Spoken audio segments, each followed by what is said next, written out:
Hi everyone, welcome to the Strong Mind podcast. I'm your host Hazel Findlay.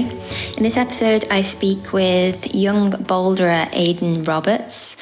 Aidan is not bad at bouldering. He's climbed a bunch of 8Cs and 8C pluses and done a bunch of first ascents of hard things that most of us don't understand the difficulty of, certainly not myself.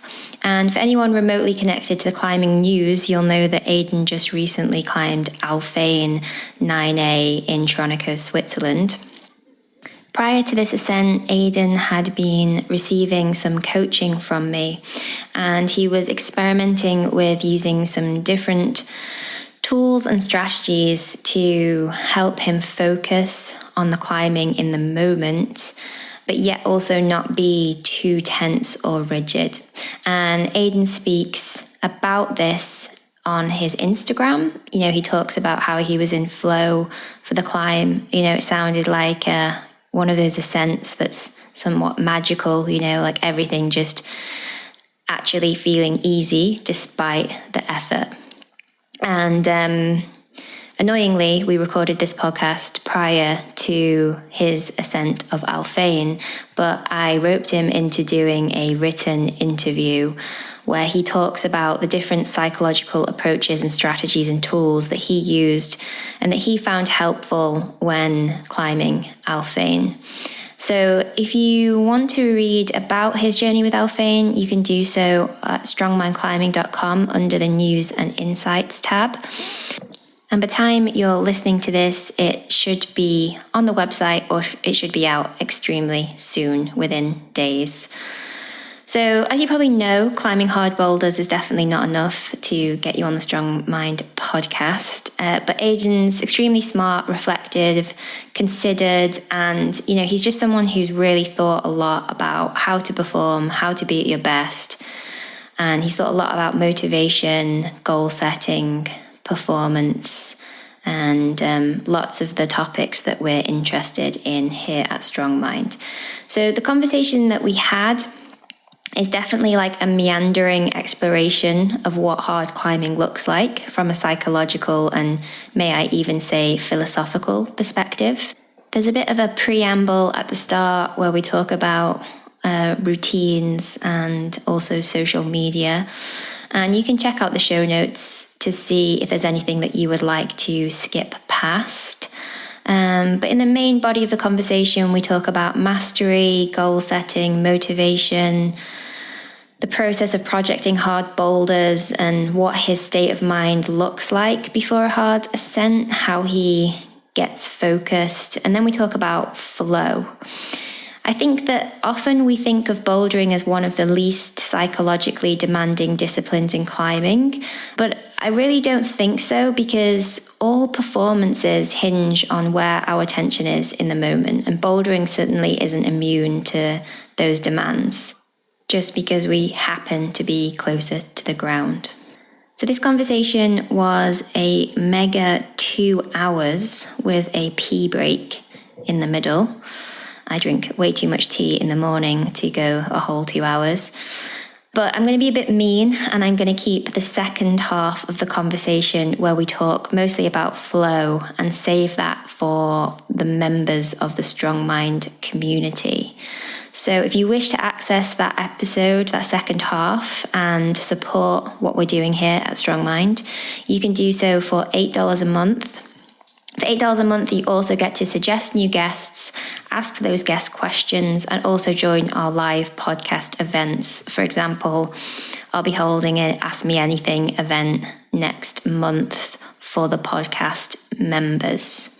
We also have a full Strong Mind membership now available, which is for people who want more access to mental training content. That includes the bonus episodes of this podcast, but you also get more access to live coaching events, live workshops, and a bunch of other mental training resources. So basically there's a whole community area with loads of information about psychology in climbing. We kind of want this to be the place to go on the internet for good quality resources, coaching advice, and content around psychology and climbing.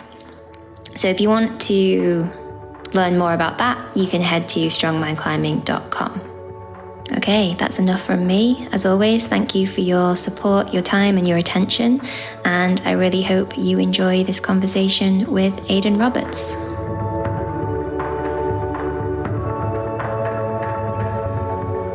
Hello. Hey. How are you doing? Good, how are you? You look somewhat professional there with your headphones and stuff. I'm trying. I never used to be, but yeah, I have a microphone these days. I mean, you are a podcaster yourself, aren't you, right? Yeah, just started. And when I began, the sound quality was awful. So a little trip to the electrician store and it's a little bit better. Did you actually go to the electrician store or did you get it off Amazon? No, I actually went to the store. Nice. I'm a big fan of it. It's like a nice little social outing around the lakes. I quite like the hardware store's my favorite. I like going to. Nice. Do you know everyone? Yeah. I've lived here all my life, so it's always nice when I come back. Go and pick up my niche length of screws from local hardware store. I'm a regular. I go in all the time. That's so funny. Yeah, I quite like it. It's a little bit like that in Bryn Revel, except I've only been here for years, but we do actually have a post office, and I think it's one of the oldest post offices in the whole. The guy who works there is one of the longest serving members of the post office. Oh wow! Okay, yeah. It's nice. It feels quite like communal, doesn't it? Yeah. The problem is he's so old and he's so slow. So like if you actually want to send something, like you shouldn't go there. Yeah. But like if you want to chat to someone, then you should go there. Support if you're looking for a nice little wholesome chit chat, it's a good place to go. Yeah. Yeah, it's quite nice to support the local business as well. Yeah, totally. Yeah. It's a shame. It's just Amazon is just so easy, isn't it? It's like yeah. It's too easy. It's frustrating, but they have actually produced something like a pretty amazing thing. Yeah. It's just a great service. Yeah. If you do need stuff quick and pretty much anything, it is helpful. But when I can, I go elsewhere. Yeah, nice. So I'm already recording, and I generally just do that because I'm like, often the preamble's kind of nice. But if you've got anything that you need to say that you don't want to record, you can say it now and let it out. Nothing to hide, I don't think. Okay, cool. It's not too fake a facade, I hope. It's good to hear. Yeah. What have you been up to this morning?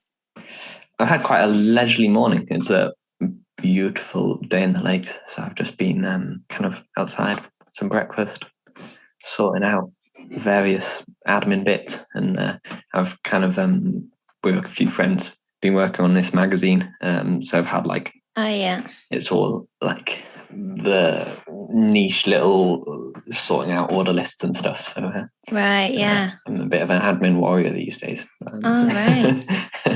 But it's been quite fun. But Cool. Are you in Llanberis at the moment, or in North Wales? Bryn Revel, which is like the village, the other end of the lake. Yeah. I think I've gone. It's the nicer end of the lake. It's definitely the better place to be. Llanberis is more busy.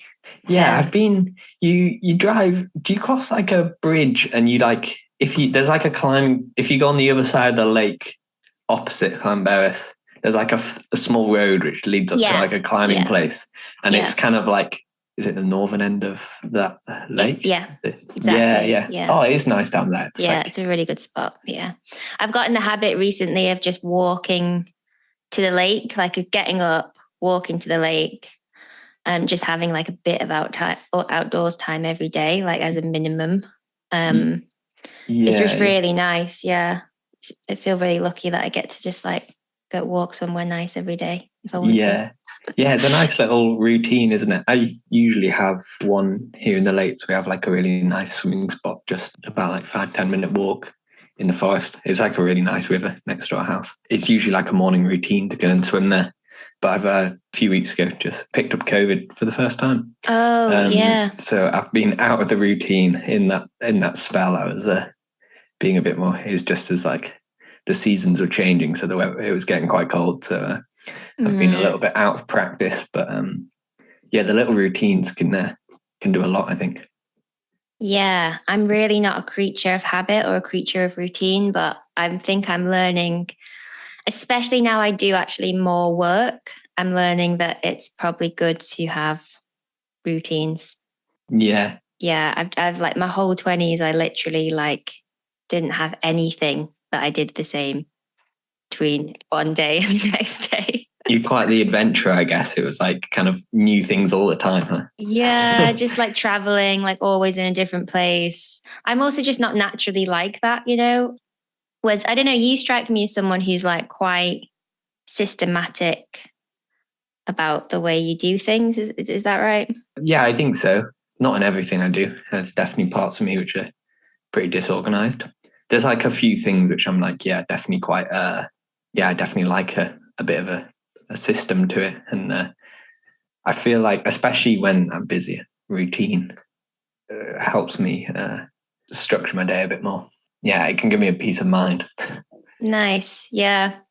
Yeah, I just think that I could, yeah, maybe it's just you can just slip into like just suboptimal ways of doing things, whether that's from a productivity standpoint or also just like a mental, physical health standpoint. And like routines can help you kind of, I don't know, just be better at it, I suppose. Yeah, everything's a bit more efficient. Yeah. Yeah, especially if you like, because I mean, otherwise you can end up like spending quite a high proportion of your time thinking about what you have to do and not just doing the stuff that you're meant to be doing. Whereas if you have a bit of structure, there's a bit. Yeah, no, a bit you're less right. of that. Yeah. There's less sort of thought and worry, and you just kind of get on with things. Yeah. Yeah. I definitely benefit from, or like, I quite like to be busy. I've definitely gone through spells of not being busy. I think I was always used to like, until last year, I was always like studying and then doing my like training and climbing, and like kind of the times I wasn't training, because obviously you can't train all the time, I'd have like something to commit myself to. So I'd like do my studies in that time. And so when I finished that, I was definitely like quite aimless. I was like, oh, I've got like loads of the day that's unaccounted for. And like, I don't particularly like just sitting down, and I don't really like watching stuff that much. Oh, I get bored. Like, it's not like something I like doing that much. I'll do a bit of reading, but like, I don't like long chunks of time. I would like to be quite active. So it was like, oh, I need a project. So I quite like filling the rest of the time. Probably not completely ideal from like a performance perspective, but it's nice not to feel a bit aimless at times. Yeah. I mean, I don't know from a performance perspective though, because like, I don't know if you find this, but like in my 20s, I was kind of, oh, well, early 20s, I was like mostly just climbing. And it did like, in a way, it's good for your performance because it's like that's what your priority is. But in a way, like I just found it like a little bit empty, like a little bit kind of meaningless somehow. And it also just puts so much pressure on my climbing because it's like, well, if that's the only thing that I'm doing with all my energy and my time, like why am I not better at it? Or why haven't I like, done yeah, this, and this, you know? What's it all for, kind of thing? Yeah, well, kind of, but also just like maybe there's more pressure on you when it's like the only thing you've got going on. I don't know if you found that at all. Yeah, no, I definitely find that. I think I have at times felt like a bit of like discomfort, as well as like perhaps it's like a bit of opportunity cost. I feel like I have a bit more to contribute to the world than just my own climbing. Or like, I don't know, I sometimes find it a bit dissatisfying to like, if all of my time was just spent optimizing how good I was at getting to the top of big lumps of rock, like I feel like it's a bit of like, not that it's a waste, but it's a bit like a lost opportunity. Like I feel like I'd like to think, maybe it's naive. I'd like to think there's more I can give to the world. So I think like over a prolonged period, like obviously I do like put a lot of energy into improving my own climbing. It's like one of my main focuses in my life, but like it's nice to have things which like I can associate with that, which feel like they give back a little bit. And maybe that is like, I think more from a longevity perspective, it means that I'm like much more content to apply myself to it and have less doubts. And inevitably, like with fewer doubts, I'll be able to like focus a lot more on what I'm doing. And so I think from like a performance perspective, that's quite helpful as well. But like, obviously that's not why I'm doing it. Yeah, it's like a bonus. Yeah, it's just helpful because like I can definitely feel a bit more content. And I've put like quite a bit of work into that over the past year, I think, especially. Is that since you finished uni? Yeah. I think whilst I was at uni, it was kind of like, yeah, I definitely thought about it, but kind of had a lot on my plate. Yeah. So didn't like, was really interested in my like subjects at uni. So, but felt like I quite actively enjoyed like putting time into that. So there wasn't like loads of time to do other stuff. But since finishing that, it feels like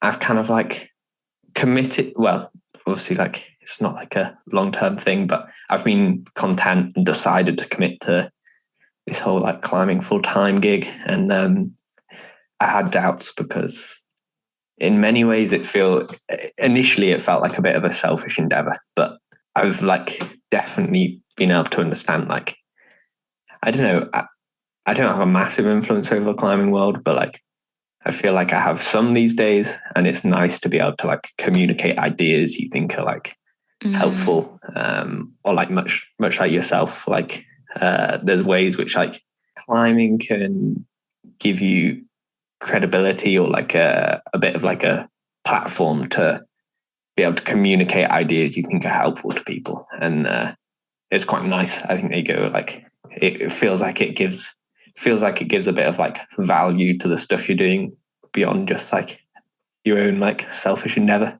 Not selfish, like just purely for your own sake, if that makes sense. Yeah, no, totally makes sense. Yeah. I suppose that's sort of like, if you do it well, it's one of the benefits of like being somewhat well known and having followers on Instagram and stuff like that.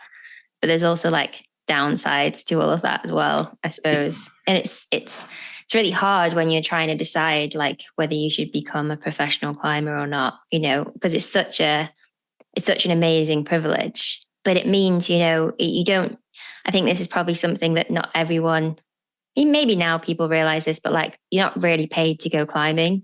You're paid to share your climbing, right, with the world. You can't just go climbing and just not tell anyone about what you're doing. That's not worthwhile for anyone. Yeah, in like a very reductive sense. Like it's, personally, I'm sure lots of people do. I have like very personable relationships with my sponsors, but like the reason like sponsorship and climbing linked in the first place was a transactional basis. Like people had to see association with their brands with a climber, and you can't really do that unless you like scream and shout a little bit about the things you do. But so I do know what you mean. I kind of also, I think it's a very common thing, a little bit of resistance to like the social media game as well. Perhaps like the system of like modern day social media. The game's not necessarily particularly helpful for the people involved, or like I often find it can feel a bit dissatisfying. So it can be quite hard to, I think, engage with that in a way which feels like, one, you can kind of fulfill your role as a professional athlete, and then also communicate ideas to the people who interact with you in what feels like a meaningful way. Yeah, how do you balance that? Like, what are you learning about that? Well, historically, I've been pretty bad at like the whole social media game. I think or maybe I do it in a slightly unconventional manner. I like have thought about this quite a lot at times. I've definitely gone through spells of like Instagram hiatus. Instagram's the kind of the more modern, fast-paced social media, that category of like all the apps, what Twitters and TikTok and things. I use Instagram. I don't think I can manage many more than one. No, I can't. I can't do more than that. But, yeah, Instagram's almost, I don't know, I'm getting the impression it's going like, I felt like Instagram was always like the like dominant one, but it feels like there's all these like quicker, more elaborate ones these days as well, aren't there? The likes of TikTok and stuff. Snapchat, I think, is Snapchat. I don't know about it, but the problem is that then Instagram tries to copy all of those ones, doesn't it? And that's why we're seeing like, it seems to favor like the fast, quick, clickbaity videos versus the like long form posts, and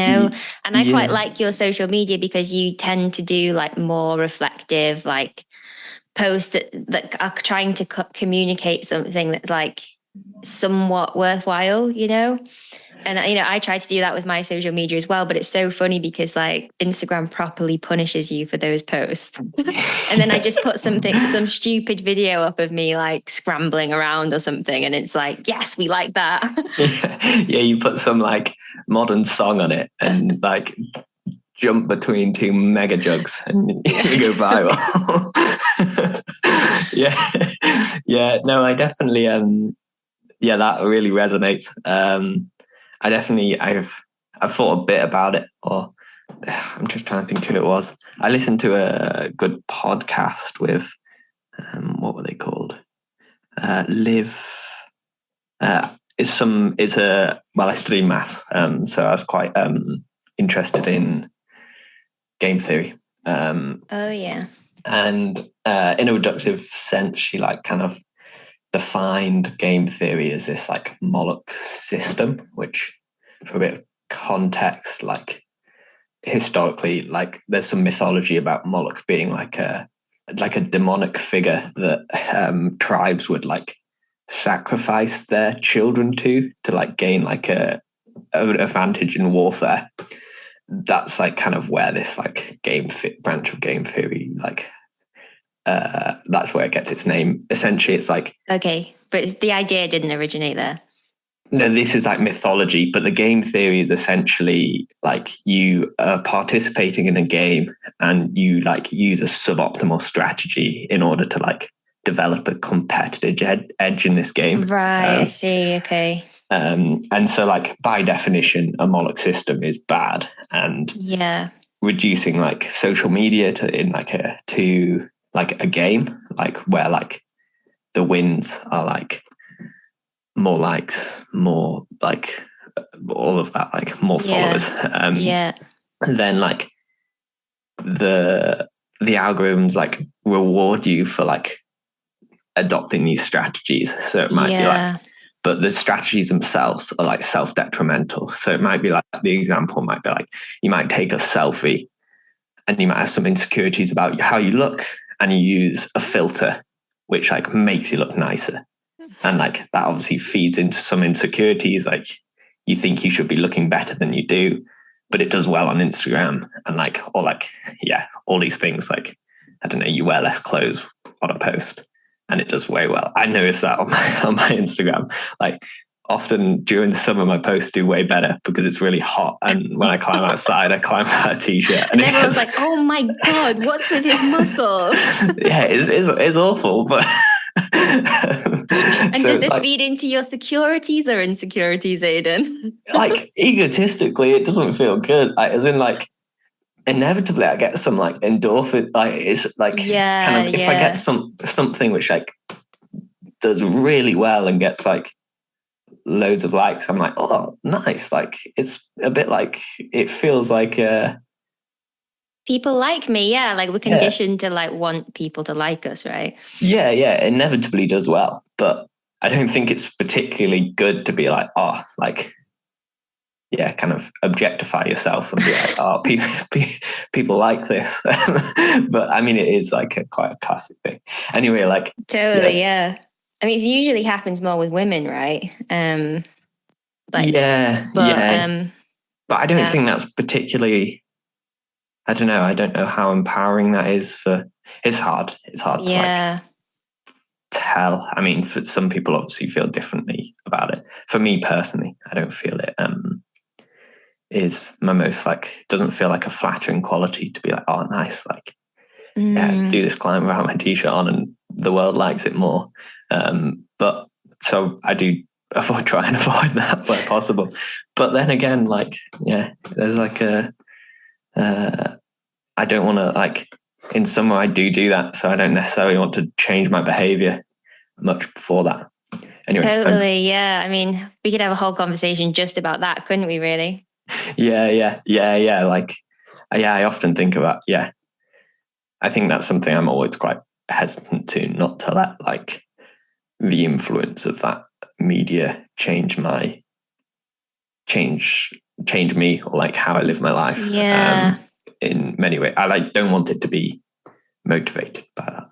yeah, But anyway, I'm like, my point with this is like everyone can adopt these like strategies, which perhaps I think the one which really came to mind, these like suboptimal strategies, which are slightly self-detrimental, is like I think a really common one is really fast-paced things do well. So like I was speaking to some people who know, like, have spoken to people who know like a lot about how social media works, and like they'll be like, oh, something needs to happen in the first like 2 seconds of this video right, yeah, to do well, or like you need something that captivates people. So don't put like what grade you give the climb and your last paragraph in your 2,000 word post or something. Put it right at the front, like because it's impressive.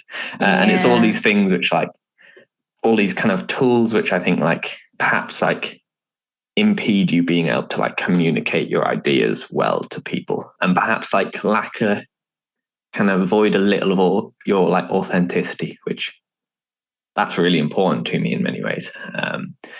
And so like in many ways I feel like if you were to be reductive and reduce me to the like social media to like that game theory analogy, which is reductive, but in many ways it feels like adopting those strategies can be inherently bad, or it can be like at your own detriment anyway. And so, I mean, I do play the social media game. I'm like part of it.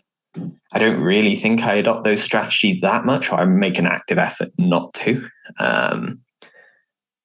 But I mean, I probably do a lot worse out of it. Like, I don't have a particularly like, I don't feel like, well, I don't have like a large influence from a social media perspective. But my hope with that is like, if I can communicate my ideas slightly better through it and have like a more positive influence over fewer people, I feel like that's more valuable, like person for me. yeah, totally, So yeah. yeah, that's kind of like the long-winded story behind my like long posts, but I'm sure not many people read them. But Yeah, I mean, it's funny, like, I kind of have a similar approach. I was really lucky because I actually started my Instagram account when Instagram started. That's how old I am. Oh, nah.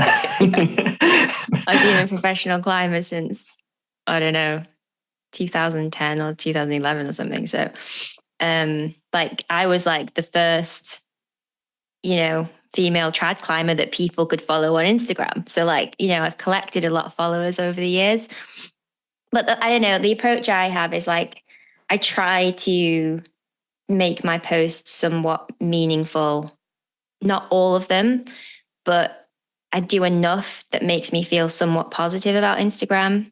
And then occasionally I'll play the game, but I generally only play the game by doing a post that's what I call a throwaway post. It's something that just keeps me somewhat active on the platform, because it properly punishes you if you like. I've had like a month off Instagram before and it punishes you for it. Yeah. So like sometimes I'll just do a post because I'm just like, oh, I should stay somewhat active. I'm also getting paid to do this, right, by my sponsors. But then in order for me to not feel like really negative about it, I try to do meaningful posts. And what I do is every time I think of an idea that I think is worth sharing, I'll actually just like formulate the idea in my notes app. So I don't go on Instagram. And then that will just sit in like a folder of Instagram ideas or whatever. And then whenever I like can be bothered, I like post it, if you know what I mean. Yeah, flesh them out. Like, yeah. I do a similar thing, kind of like if I have little thoughts, which I think I like kind of make note and then like, write them out. But yeah, I think you make a really good point there in that if you have ideas you think are helpful, if you can communicate those to way more people, that's where it can be quite helpful. Like you can be like quite smart about it. And I think that's somewhere I definitely like fallen short of. I've never been particularly good at this like networking side of things. So perhaps my influence is a lot smaller than say yourself. But if you have profound ideas to share, obviously sharing them to 200,000 people as opposed to 20,000 people is like obviously more helpful. The thing is, Instagram only shows those posts to like 1,000 people probably, because it's like you've not hit any of the good algorithm things. You know? yeah. That's the sad thing. Is that most people don't see those posts that I do. yeah. That is true. Yeah, but perhaps we can try. We can try, right? yeah. And 10% of 200,000 is a lot better than 20% of 20,000. So you're a mathematician. You're doing a lot better.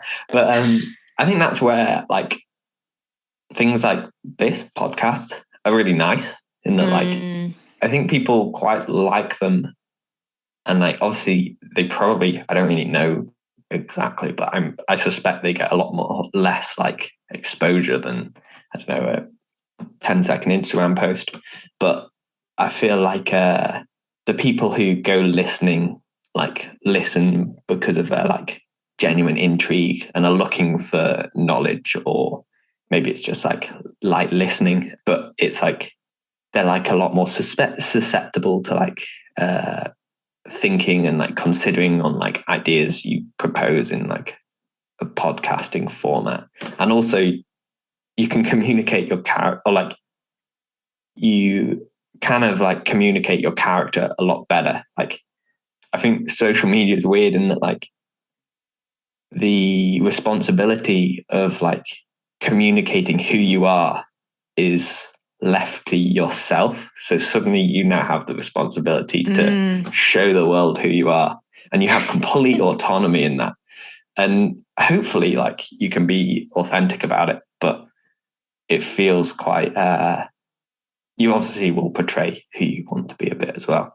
And then obviously you can do that when you just communicating with people in general. But I feel it's quite a lot easier to be quite authentic when you're chatting in a more relaxed format in a podcast. Well, it's just natural, isn't it? Like, you know, for how many hundreds of thousands of years have we, actually I don't know if it's that long, but you know, have we been chatting to each other? Whereas we haven't been putting pictures of ourselves in this one way dynamic, you know, like you put it out there and I mean, you might get a few comments, but people are seeing things and you're not getting any feedback. Yeah. So I love podcasts for that reason. And I also just think it's funny because I think if you would have thought about media like 10, 20 years ago or something, you wouldn't have thought the podcast would do so well. But I think it just says something about how engaging and natural a conversation is. You know, like someone's not going to look at pictures and little captions of you for an hour. I mean, maybe they do, but you almost hope not, don't you? like hopefully you've got something else. But you know, someone can listen to a conversation for an hour and be totally like engaged and lost in this conversation because it's just such a natural thing for us to listen to. So I like podcasting for that reason. Yeah, welcome to the podcast. And you have your own podcast, right? Self-talk, Careless Talk. Careless Talk. Yeah. We've just started it in the past couple of months with my friend Sam Pryor, which has been really nice. it's been a lot of learning. Sound quality initially was tricky to get right, but that's been really nice, and I feel like learning a lot still. It's been nice to see how it's been received as well. I quite often get a bit of like imposter syndrome. I kind of question a little bit about why people would want to listen to me and Sam and whoever our guest is. No, actually, I don't actually. Often we talk to quite interesting people. For myself, I question why people want to listen to me chat away. Yeah, it's been really nice, and I got lots to learn, but it's a work in progress. Nice, cool. And do you have like any aim for the podcast? Like, you got any goals, or is it literally just chatting to whoever you want about whatever you want? Maybe not like specific goals out of it. I think like there's motivations behind it. I think I really feel that like other forms of media like miss a little bit about capturing the character behind people in the sport. Yeah. And I feel like, like I was saying, you can do that well through podcasts. So it's like a nice way to like kind of communicate that to people. I think like a little bit of understanding as to like why people do things, or a little more like introduce a bit of like human element to we can all be like quite robotic on other forms of media. Like it's like, oh, like you only hear about me if I climb an 8C. Yeah. And like obviously most of the time I don't do that, and there's a lot of thinking that like goes behind it, a lot of like how you deal with doubts, like very like relatable things which I feel like are maybe missed as well. So it hopefully we can capture people's characters and touch upon some ideas which listeners can relate to and learn a little bit from, because I think the climb community is really nice and that people share a lot of their ideas anyway. It's like a way you can do that on a slightly larger scale as well. Nice. Yeah, that's cool. It's good that you're doing it. I don't think I follow really any other bouldering podcasts. I mean, I've only listened to 1.5 of your podcasts, but I thought they were good. Thank you. Yeah, good chit chat. All right, so like it would be cool to talk a little bit about your climbing, and obviously this podcast is kind of centered around psychology and stuff like that. To start with, it would be cool just to think about or ask you, like, how much attention do you put on your psychology? And it's not necessarily like, what are you doing with your mind when you climb, but also just like the strategies and, how you goal set and your whole approach, how reflective are you around it? Or do you kind of just go climbing and train? For me personally, I've always like really liked to understand the things that I do. So especially like I like to understand why I'm doing something.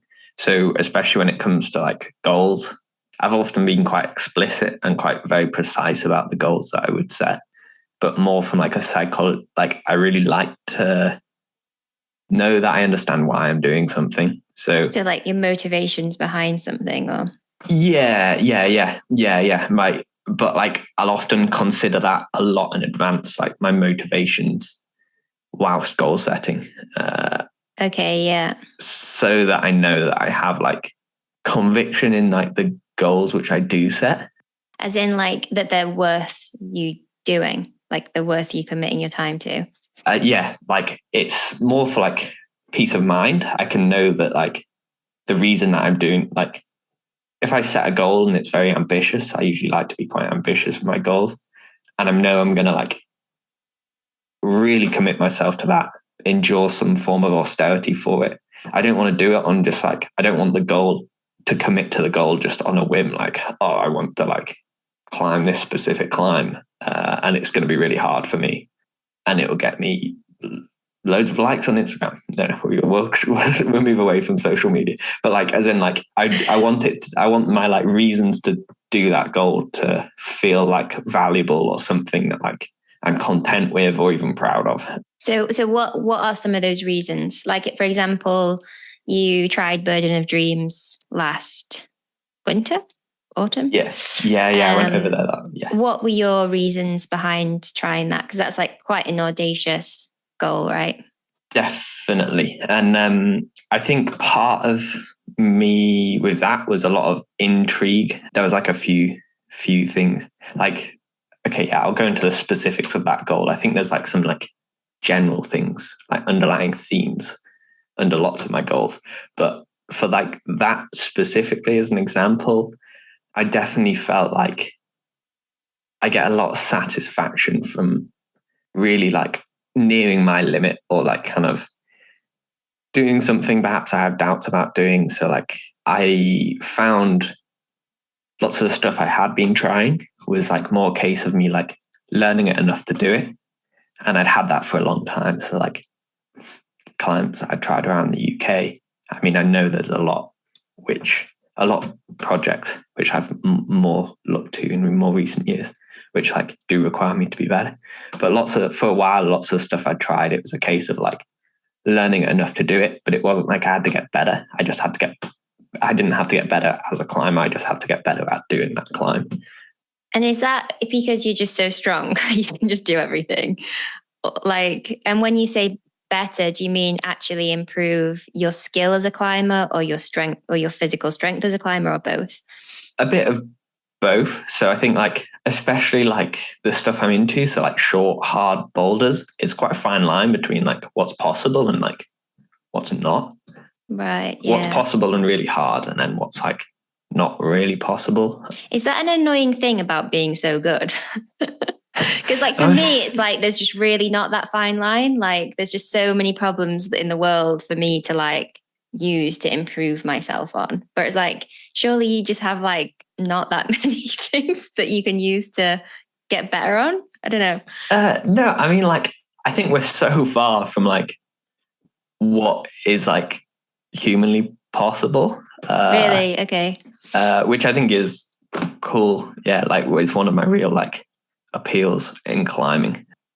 It doesn't feel like so much of, it's not an annoyance. I think it's like, I think the margins get much smaller. So like it becomes much harder to like see. But that's a cool progress. Challenge, I suppose. But yeah, like I really like detail, and like you have to be like so like kind of geeky about it when it gets to like the limits, which I quite enjoy. It's like a proper complex puzzle. And I hadn't had that like for a little while when I was here in the UK. So that like Burden of Dreams was like the obvious like thing to try. I wanted to find something that would like really like push me, or also understand. I had no idea how hard it is. I wanted to understand what like the level in the sport, the level that the sport was at. And it gets 9A, right? Yeah. So and had you tried to 9A before? No. So there's not many of them about. Well, how many is there now? There's definitely, I think there's 4, but I'm not allowed to talk about the last one because on my other podcast, I kind of let the cat out of the bag a bit early that there was a third one, and got a bit of flack from it on the classic UK forums. That was our fame in Switzerland, which Sean Rabbitu's just done in spring. But I told everyone about it before he did. And I guess these 9As haven't really seen. Have any of them seen repeats? So can their grades be confirmed, or like how does that even work? So yeah, no, like 9A has been repeated yet, which I think is for a few reasons, but I think partly like something I've really realized is like the styles in which people have. I observed a lot. I felt like I understood a lot about how like I climbed a lot with like the best boulders at the moment in Switzerland in spring. And it was amazing to see how like everyone had their like very obvious niche, and they had like a set of skills which they were like really good at. And then like things which they really weren't. So they're things that they're like, they're very flawed as climbers themselves. But on the rock, they would move in a way to suit their style and often get up the same things. So like, there was like it was cool to see it. There was like Dave Graham, Daniel Woods, Sean Rabbitoux, who are like 3 Colorado climbers that have been like, each of them have been at like the cutting edge of bouldering at times, and like all of them have they've all done like some of like the most impressive bouldering feats. But it was amazing to see like they're all so different, and the way they do things, they get up the same things. It's all like so different.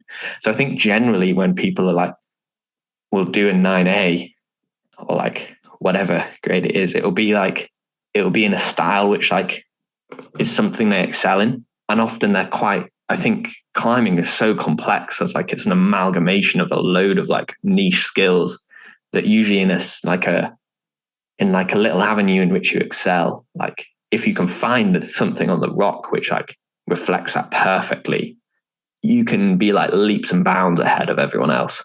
And can I ask you a quick question on that? Like, because obviously I think your style is like, from what I gather, like extremely small holds. Is this correct? Yeah. Well, yeah. No, This is what people say about you, right? Something about small hold. Yeah, small hold. Yeah, so like that's like one part of the puzzle. I think I've spent a lot of time understanding, if you want to go into the climbing geekery of it, but not too much actually. Yeah.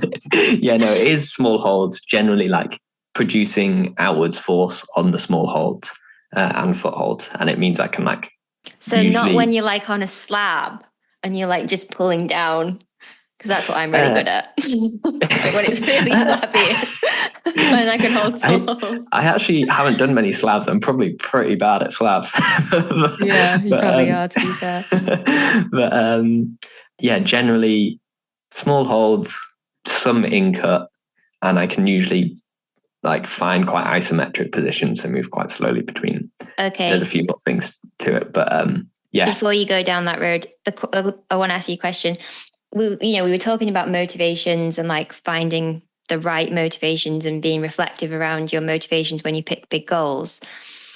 And this is like directed towards you, but also like what you see in other boulderers. How do you balance the inevitable draw towards your strengths and like finding that boulder that perfectly like reflects your strengths so you can be like right at the limit of the sport, versus like trying to be like a more well-rounded like master, I suppose, of the sport, right? Which would require you to have like not be so niche, because bouldering's like already kind of niche. Like I don't know if you think it is, but in my mind it's like a third of the sport to me.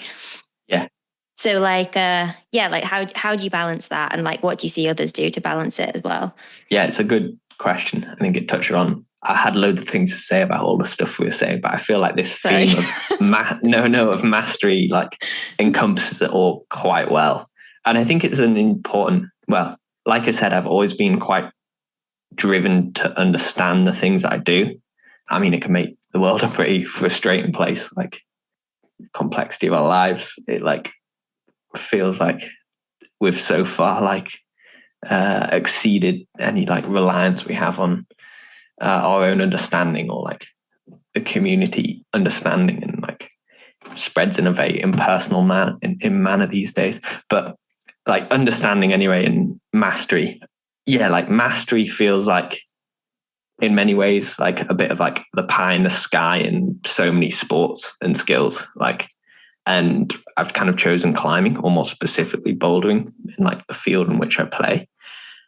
So like I feel like a bit more credible to discuss mastery within that.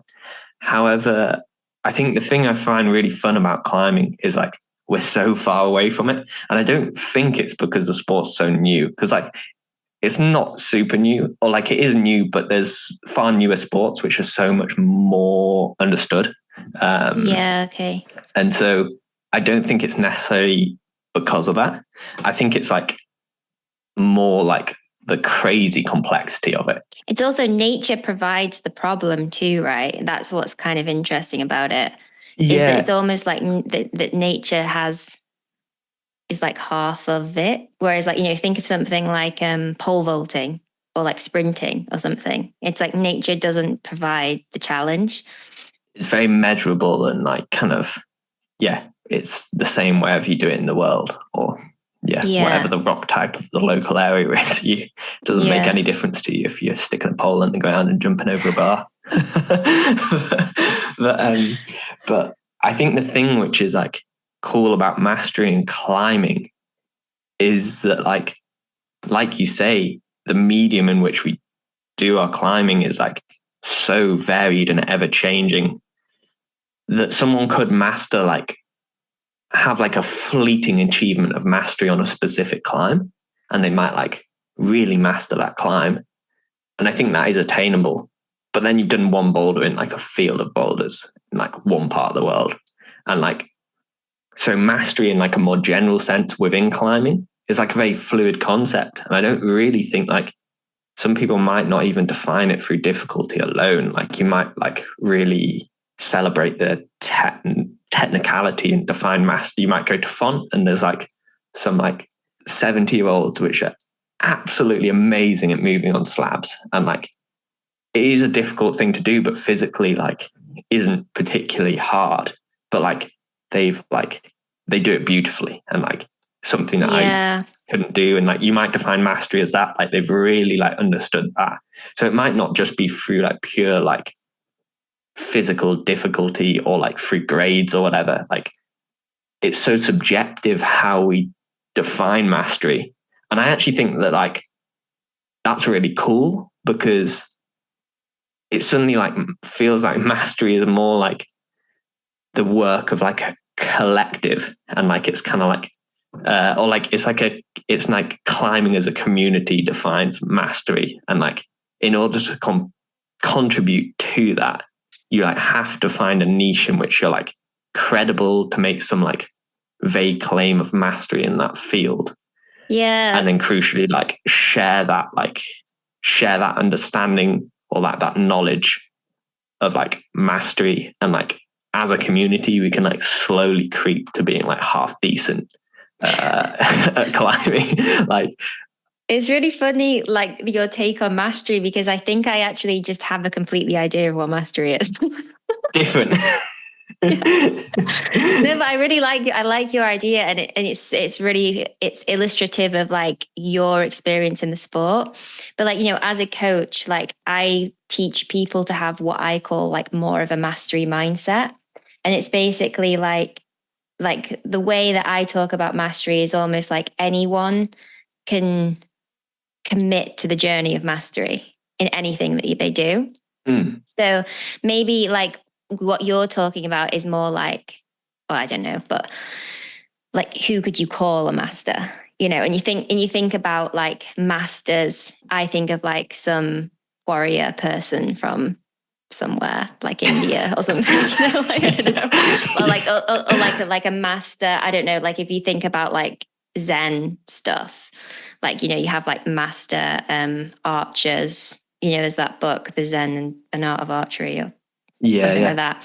Or like a master like flower arranger even, And like there's obviously like climbers who have achieved mastery more than other climbers. But for me, it's like a really open-ended journey that like anyone can access. And it's more of like an approach. Like I want to be a master of climbing. Like I want to master climbing. But you, in saying that, you're like, I also understand there's no end. Do you know what I mean? Yeah, I think I don't disagree with you. I think the point that I was making is that like mastery of climbing in a general sense is kind of undefinable, in that like the definition of mastery is like quite subjective. Totally, yeah. To each individual. So like, yeah, I feel like somebody can master their own specific avenue of climbing, and like for each person that'll be subtly different. But does it end? Can you say ever like I mastered that bit? No, I don't think so. I think like, yeah, it's not like it's more of like a mindset as opposed to like an achievement. That like mastery is like it's something that's quite continual. Like you're in the pursuit of mastery, but you can never be like, oh yeah, absolutely completed that, tick. tick in the box. Don't need to do anything else now. On like to the a next video one. game. Yeah. Yeah. But Yeah. it's funny though, because like I'm sure in that book, because I've read that book on Zen, in the archery book, like this, I think in the book, some like Westerner goes somewhere, I don't remember the country, to be honest. And they have this whole tradition of mastery in archery. And this person does actually achieve mastery in archery because it's something to do with how he pulls the bow. Like, and in that moment, he is like a master. And like, yeah, because he doesn't overthink. It's basically like he achieves like a perfect flow state or whatever in the pulling of the bow. Yeah, yeah. Do you know what I mean? Yeah. It feels a bit more manageable there. But like, are there moments of mastery that we have, but then we just change the challenge? Like, have you felt like when you feel like you master a boulder problem and you climb it perfectly, and that's what's cool about bouldering, right? Is that like to climb your hardest things, you do kind of have to like master that piece of rock in a way, right? Yeah, though even then, I don't know whether we truly do. Like, we get close enough to the point that we do it, but nobody really like spends 10 sessions working on a boulder, doing it, like do the boulder, and then spend another 20 sessions trying to do it better. Maybe a real master does. Maybe a real master does. If there's anyone who does that, no, but to be fair though, like I actually like do that sometimes. Like sometimes I'll do a boulder and I'm just like, that wasn't my best. Like I'm going to do it again. And like Ryan Pascal does that a lot. He'll just do boulders again and again and again, like until he feels like he's got it right, even though he's already sent it. And I think that's like indicative of a mastery mindset. It's not like, and the opposite of a mastery mindset is someone who like really just wants the tick and wants the achievements, right? Yeah. Which I guess going back to my question about, like, do you gravitate more towards your niche and your style, or do you gravitate to more being a master? It's like, that you could climb the hardest grade you could climb if you picked one that totally reflected your style. Yeah, which is hard to find. Yeah. I guess, so when you think about your climbing, like, what do you gravitate towards, and how do you balance all that? Yeah, I think this is a bit of like the distinction between mastery and difficulty, because I have this niche style which I'm really good at. But if I was inspired by difficulty and that motivated the things that I would do, I could get on a bunch of like 8A weird dynos, or like kind of like slopey compression prows, which are like relative to the rest of the climbing community are probably a lot easier than the things I can do on small holds, moving slowly. So if I was just inspired by difficulty, I'd spend a lot more time doing those things because they are difficult for me. But you'd also better master the sport, right? If you were better at those styles. But that depends on how you define mastery. You're better at you're better at being an all-round climber. But I think for me, like, detail is really important within climbing. And I feel like I have a lot more, like, I feel like we're so far away from understanding climbing. There's like a thing between like physically doing stuff, but then there's like understanding like exactly what works. I often think lots of climbing training is very reductive, like hanging on an edge or doing one armers. Like, I know personally for me applies very poorly to how I climb. And like, there's like a massive push of training these days, and it's all focused around a lot of like very measurable, relatable exercises, which often people don't give much thought into like really what it is they're good at, what benefits like the way they climb. But that's training chat. I think the thing that I was talking about, the distinction between difficulty and mastery, like, I feel like the field in which I'm good at, I'm like, it's quite a small niche. And like, I think there are other climbers that will climb in a similar way. But I think definitely amongst like the top climbers, like, there is a specific set of mechanics in the way I climb, which is unique. And I think everyone has that. Like, I'd say the same about many of the top climbers, but it feels like I've put a lot of work into understanding exactly what that is, and it's something that I like to communicate on like a small scale of this. Like, well, I grew up climbing with Dan Varian, who's he lives really near me, and like his attention to detail is amazing, and I think I've developed a lot of that through he like mentored me throughout my climbing, and we've like often shared ideas, and that's had like a massive influence on me, and I think like I've been quite inspired by that, like trying to impart a little bit of that understanding. And I think this little niche in which I have is somewhere where I can be quite credible to make a good case for this being a very specific style, which perhaps isn't by the community that well understood, and yet can like help you get up like some of like the hardest climbs we have in the world.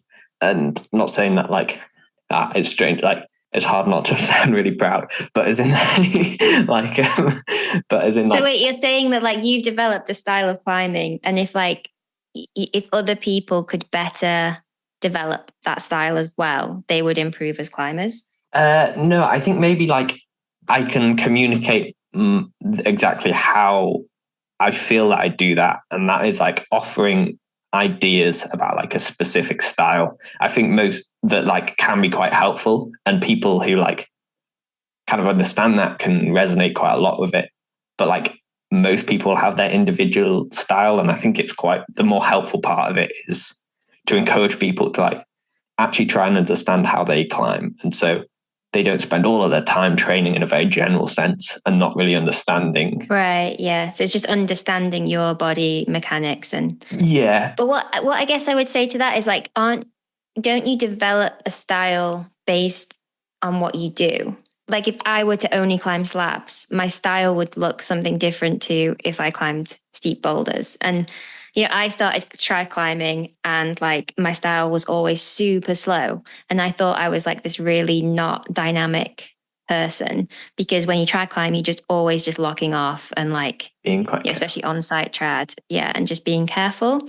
And then it's actually like later in my life, as I diversified my climbing, I've realized that actually like I am a bit more of a dynamic climber. I don't move statically between the holds. If you were to just spend like a year in fun, wouldn't you just adjust your style based on the natural problem? Yeah, I think there's a few points to be made on that. Like, I mean, obviously there's a point, like there is obviously a case to be made that lots of the reason why we focus a lot on the thing that we're good at is for some like egotistical, like. You want to tick the thing. Oh, like, yeah, as if it gives you some like, or like the achievement of it, and like perhaps like it makes you feel like you're one of the best, or like. And then the flip side of that is like we don't like to get things that expose our weaknesses because it makes us feel like a worse climber, right? Yeah, and I think that inevitably will play into it. I don't necessarily think it is all that though. Yeah. And I feel lots of the reason why we have a specific niche. Like, I mean, we got into climbing. Well, you hope you got into climbing because it was something you really enjoyed, like something you found really fun. And the reason you're good at something is probably because you mostly did that. Like you were saying, like in your 20s, you really enjoyed a lot of trad climbing. And so you'd climb really slowly. But like, I'm sure you did that trad climbing because you enjoyed, that was what you wanted to do. Kind of, yeah. It's also just what was around near me, like. Yeah. The lakes boulders of a certain style that's probably shaped you, and you probably didn't have any options other than to climb the Lake District boulders because that's where you're from, right? Yeah. But if I didn't enjoy it, I probably wouldn't have done it in the first sense. So like, yeah, I think a lot of like our specific styles is developed around our preferences or like what we did enjoy. And I definitely think like I know like in an ideal world I wouldn't want to be, but I know that to some extent I get satisfaction about knowing that I'm good at like the things that like, I don't know, going to a load of crimpy climbs and doing them, like inevitably like being like, oh well, these are really hard, but I found them okay. Like there's satisfaction in that, but I do actually just really enjoy that as well. And I think there are tools which you can like use to like kind of understand whether that like why you are motivated, whether you do it because you really enjoy it or because it's really hard, or like it's like some impressive feat. And like, what are those tools? And these are tools to find out your motivation, right? yeah, I guess so. I mean, I think it's really hard to understand your motivation. I think a good like thought process, or it doesn't have to be a thought process, just like, would you do it if no one knew you did it? And it makes you I asked Alex Honnold that about free solo, you know. Oh, that's actually really interesting. Do you know what the answer was?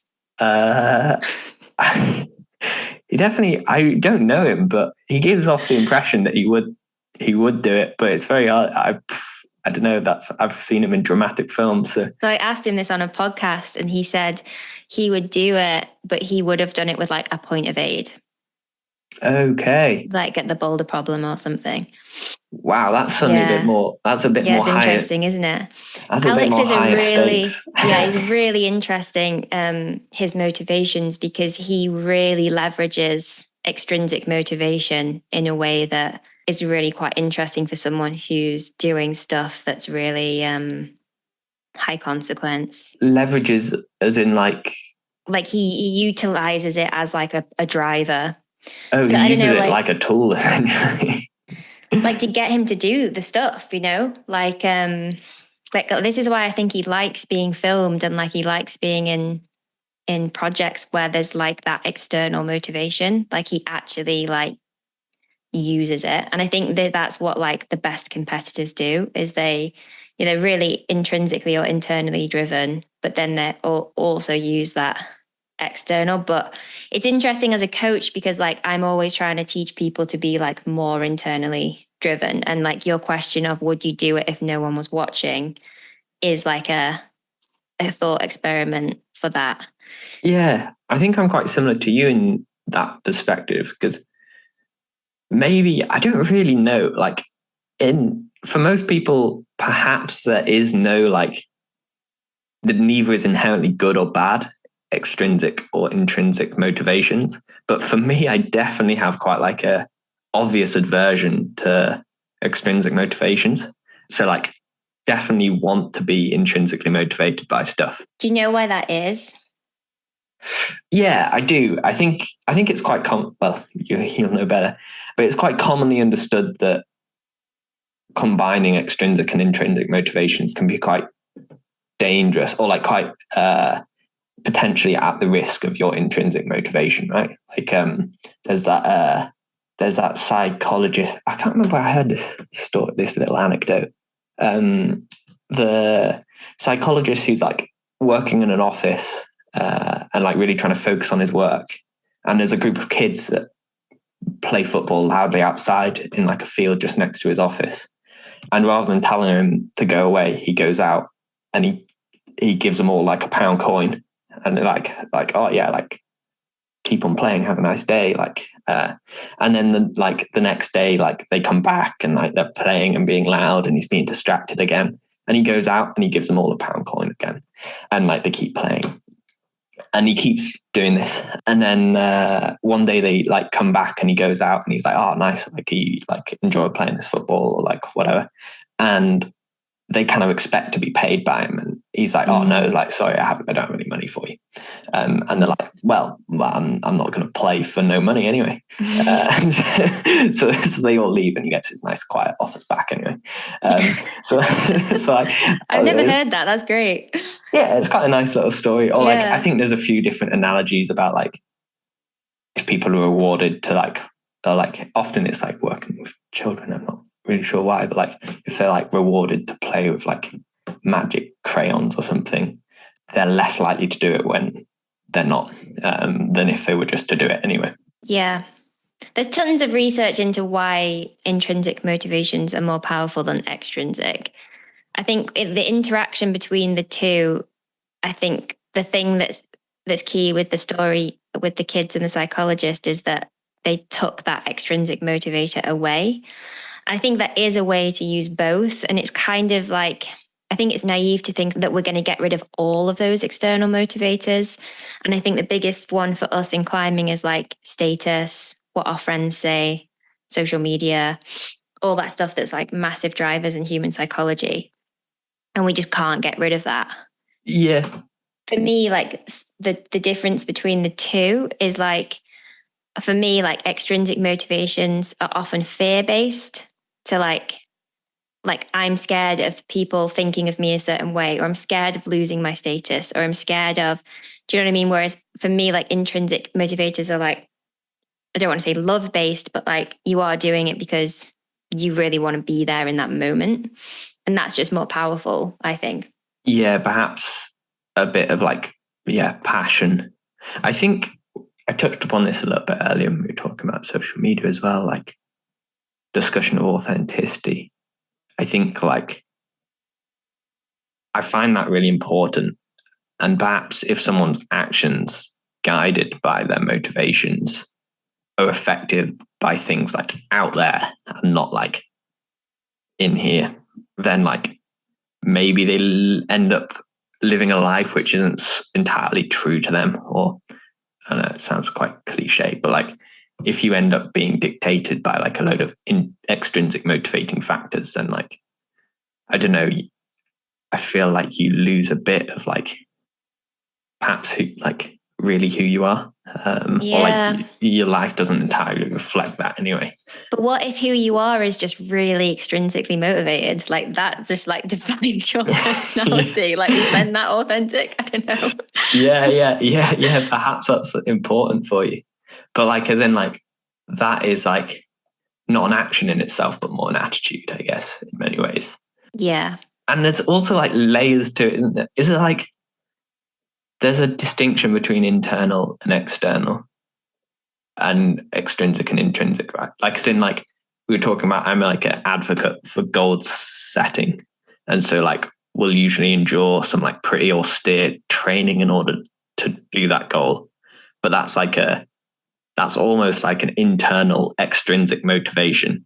Yeah. Because like I wouldn't do the austere tasks for their own sake, but like thus like it's extrinsic. However, my drive to do them is internally produced. So it's like an internal extrinsic motivation, which I'm not really so adverse to, but perhaps the more like external extrinsic motivations, I think have the potential to be more damaging.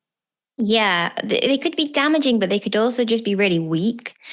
But you know, in terms of like you doing things that are internally extrinsically driven, you could also like work on your intrinsic motivation for those activities, which you probably do anyway, right? So like the hard training that you have to do for a goal, I suspect there's parts of that process that you really deeply love, you know, like trying hard, like the attention to detail, all of that. So like, you know, really good athletes capitalize on those intrinsic motivators to get them to go to the gym every day or whatever, right? So I think we can shift our motivations to benefit development, learning, growth, achieving our goals, whatever it is we want to do. Yeah. Like you can almost like you can have a prompt of an external extrinsic motivator, kind of like look at what that exactly is, and then try and understand what intrinsically kind of like also motivates that, like why you'd want to do that for your own sake as well. Totally, yeah. And I think that's when, you know, and this is the trap climbers fall into all the time, is they pick a project for mostly extrinsic reasons. I want to climb that grade. Why do you want to climb that grade? Probably because of the status that accompanies climbing that grade, or the you know, the social validation and the, you know, or whatever. Then the work that you've got to do because your attention's so focused on that outcome, you're not really that psyched to put the work into the actual process of it, because you're not really doing it for the sake of the process. You're doing it for the end, if you know what I mean. Yeah. You're too extrinsically motivated and distracted by that end. So like a classic thing is like, you know, when you're on this project and you just like want it to be over and you like want it to be easier. And it's like, well, if you were intrinsically motivated for the challenge, like, why can't you embrace the fact that it's actually hard? Yeah. Do you know what I mean? Like, didn't you choose this because it was hard? And now like you want it to be easy and you want it to be over. So there's like lots of like psychological traps people fall into with like that kind of goal setting. I'd be interested to hear what you think about it. Yeah, no, I definitely know exactly what you want, exactly what you mean in that sense. I feel like it's something I have really thought about quite a lot, actually, and I have been quite careful about it, and I think it is quite effective in that. Well, I've never had that thing of like, oh, I just want this to be over. I want to like do this climb. Probably because you do all your climbs too quickly. Not entirely true. I'm a projector these days. Or I've done some projecting. I remember we were climbing with you on your board, and you were like, you like just said like really offhand that like you'd never spent more than like 5 days on a boulder problem or something. And I was just like, I think it was maybe like 8 days at the time. And you were running a workshop on like projecting, and I was like, you don't know anything about projecting. Yeah. I have a condensed projecting process, but I do generally find that I progress quite quickly when I do short-term project, inverted commas. I usually find like the puzzle, the complexity of like kind of understanding it, the challenge of like trying to understand the subtleties of a climb really intriguing. And I usually like, I'm quite intensely focused on like that side of things as well. Yeah. So often like I feel like I can understand things and like kind of aside from like the like recruitment physically to the climb can like usually within a handful of sessions optimize how I climb on it relatively well. Something I think I'm okay at, that puzzling side of things. But since then, I have actually been doing some projecting, and it's actually a nice little story because like I do think for me personally, it's pretty important. Like it feels important for me to know that I'm intrinsically motivated by the things I do. And I do feel adverse to those extrinsic motivations. And so, especially now, like I've been really like driven to try and find things really near my limit. And also like I enjoy the style in which I like often am better at. So like finding things near my limit in a style that suits me, like kind of screams and shout, oh, you're probably doing it because you want to climb 9A or whatever, which like I would like to do, but I genuinely don't think it's going to be like, oh yes, like I've climbed 9A, my life is complete. Like I'm not particularly like, when I actually think about the process of doing it, like I don't think I find like loads of like value in that has never really felt like a specific goal for me. And like things that I've done which aren't that hard, like probably like the most euphoric I've ever felt climbing was this summer. I did a project actually really near your home in Ogwen Valley. I did that Hours of Wonder sit start thing. And like, I don't know, I get a lot out of like doing stuff slightly more locally. I mean, it's not super local to me, but I have a little pilgrimage through North Wales each year. So like, I'm like a little bit of a regular there. To the place. Yeah, and it feels like you're making a bit more of a contribution, and like the process of that was like incredibly rewarding. And like I definitely like felt pretty euphoric. That was like a real top moment for me. And I wouldn't anticipate, like in my mind, I wouldn't anticipate having that like feeling if I were to do like Burden of Dreams or Alphane or whatever. I don't think it would be quite as fulfilling for me. So like I don't think it is necessarily the 9A, but anyway, like obviously it'll play into it a little bit. In spring, little story to it. In spring, I did, just after Sean Rabbit did that Alphane climb in Switzerland. For reference, it was like, I think that's the third 9A in the world. He showed me it, or like their group showed me it like a few sessions before Sean did it. So he was like pretty much doing it at that point. And it was amazing to see. And I didn't really go on that trip expecting to project, but it's a really fun climb to try. Like it's pretty comfy on the skin.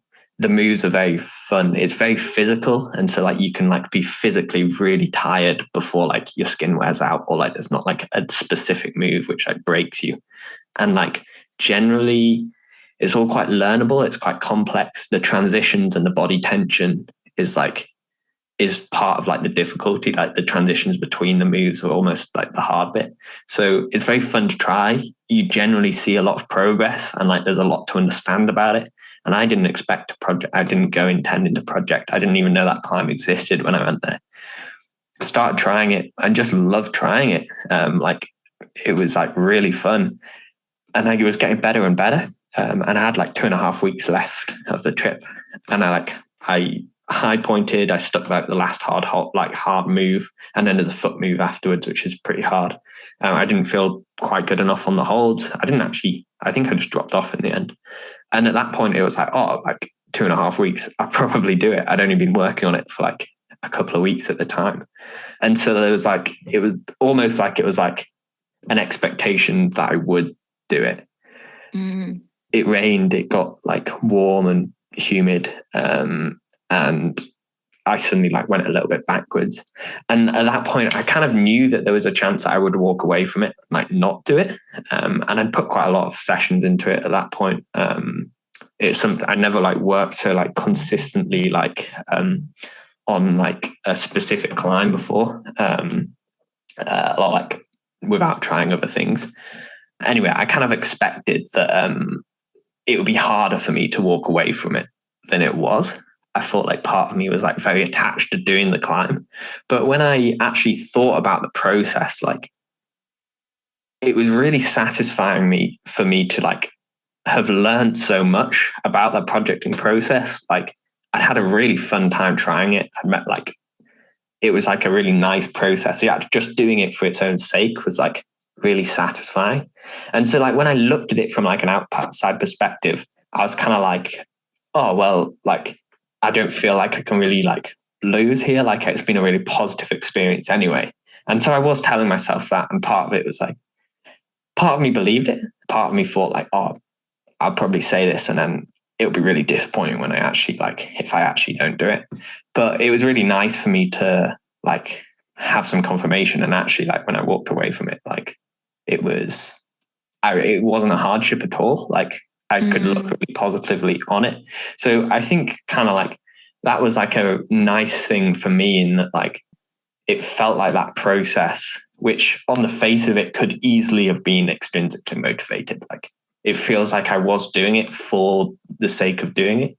And I actually, I don't know if you watched the Mellow video of Sean doing it. He just meant there was like one little like quote he said in it, which I thought was quite nice. I think he said he almost enjoys projecting as much as he does sending, which is like, it's quite a nice like idea. And it's kind of like thrown in as like in a jokey way, but I think it's quite a nice little sentiment anyway.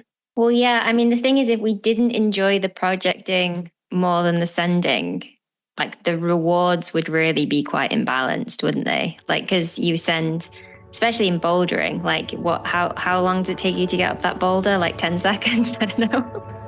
It's often all over quite quickly.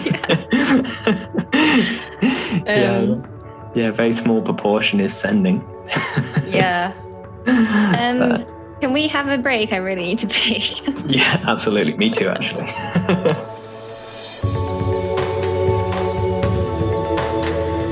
Okay, I hope you enjoyed the first part of that conversation. So we had a pee break and we returned and we carried on talking about other very interesting things. So we finished up our chat about projecting and how to manage projects, and I sort of shared a experience I had with a route concept called Concepcion. And I shared how my mindset just wasn't really that good for it and how I learned from that. And then that enabled me to climb Magic Line, a harder climb that I did in that same year. Then we talked about process goals and mindset goals in climbing and what that looks like. Aidan talked about how he approaches goal setting and his experience trying Burden of Dreams, a extremely hard boulder problem in Finland. We talked about the difference between competitions and outdoor climbing when it comes to goal setting. We went on to talk about Aidan's goal setting process, like the things that he considers when he walks into a goal. And he talked even more about his process with Burden of Dreams and how he didn't have the best mindset for it. We explored the idea of whether it's possible to have a really strong mindset towards a route that you haven't actually tried yet. We talked about the drive to find your potential and whether that's what mastery is. We keep digging into this idea of mastery and what defines a master in the sport. We briefly discussed the idea of whether Alex Honnold is a master of the sport, and whether he's more of a master than Aidan Roberts is not quite how we posed it, but that's kind of along the lines of the discussion. Then we flip and we talk about flow state. We talk about how he gets into flow and how he gets super focused before he starts a boulder problem. And we also talk a bit about how to be in that state of analyzing that you need to be in when breaking down a boulder problem, but then how to kind of drop that overthinking mind when you actually want to perform. And then we talk a little bit about different hemispheres of the brain, which is kind of cool. So if you want to listen to that second episode, that second half of the conversation, you can do so very easily by becoming a member of our podcast community. And you can sign up for that at strongmindclimbing.com/podcast. It's priced at very reasonable $8 a month, which is like a few cups of tea or coffee in some expensive places, and totally worth it to explore other pieces of Aidan's brain. Alongside bonus episodes, you get to chat to other community members about the conversations in the podcasts and mental training in general. You also get to suggest guests that you'd like to see come on the podcast, join our live events, and also join our AMAs where you can ask me anything. All right, thanks for listening, and I hope to see you in the community.